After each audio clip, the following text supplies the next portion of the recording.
Bonjour, chers élèves. Je suis Mokhtar Chutegal, professeur de français du secondaire. Comme nous avons vu dans la séquence précédente, l'introduction, pour nous permettre de savoir ce que la colonisation, comment elle est née. Maintenant, nous allons aborder l'exploitation du texte proprement dit. C'est-à-dire, je vais lire le texte. Donc, prêtez attention pour bien suivre, pour saisir au moins la quintessence. Donc, je vais lire le texte. La révolte du colonisé. Que restera-t-il alors à faire au colonisé? Ne pouvant quitter sa condition dans l'accord et la communion avec le colonisateur, il essaiera de se libérer contre lui. Il va se révolter. Loin de s'étonner des révoltes colonisées, on peut être surpris au contraire, qu'elles ne soient pas plus fréquentes et plus violentes. En vérité, le colonisateur y veille. Stérilisation continue des élites.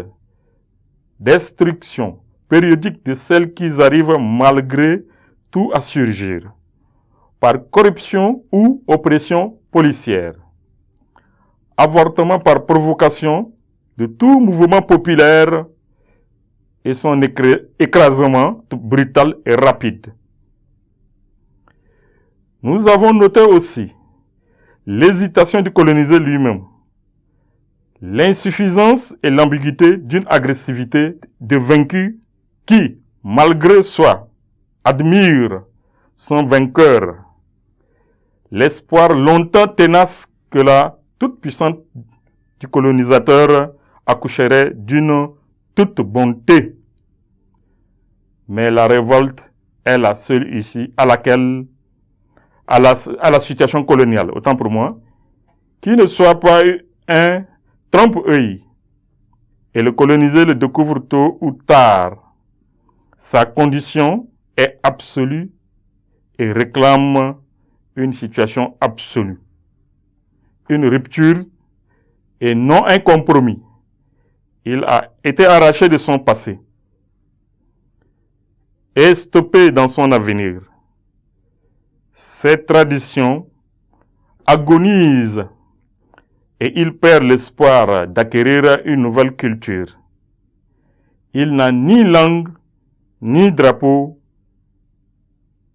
ni technique, ni existence nationale, ni internationale, ni droit, ni devoir.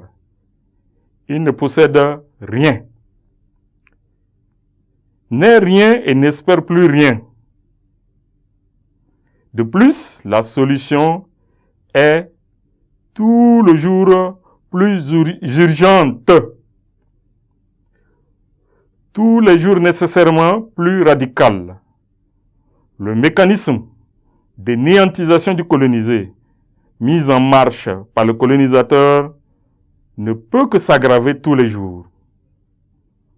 Plus l'oppression augmente, plus le colonisateur a besoin de justification. Plus il doit avalir le colonisé, plus il se sent coupable. Plus il doit se justifier, etc. Comment en sortir sinon par rupture?